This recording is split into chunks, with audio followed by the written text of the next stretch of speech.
Igapasa sang Department of Budget and Management akong DBM sa Kongreso sa pagkadlaong ginaduso ng 7.2 trillion pesos ng national budget para sa 2027. Ining mas mataas ang 407 billion pesos kung ipangid sa 6.793 trillion pesos nga budget sining nga tuig. Kahapon formal nga ginpresenta ni Budget Secretary Kim Robert De Leon kay President Ferdinand Marcos Jr. ang proposed 2027 National Expenditure Program.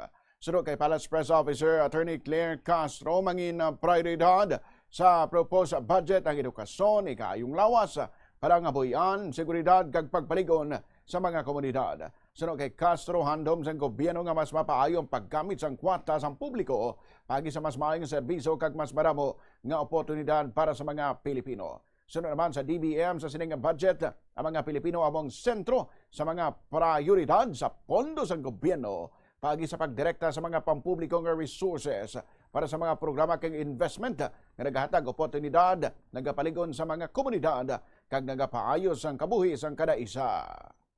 Nakatuon ang budget sa edukasyon, kalusugan, kabuhayan, seguridad at pagpalakas ng mga komunidad alinsunod sa temang People-Centered Growth for an Inclusive and Resilient Future.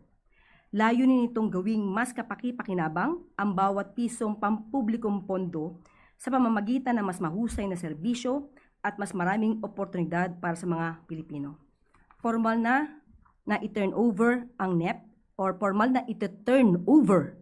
NEP sa Kongreso August 11 bilang susunod na hakbang sa proseso ng pambansang budget.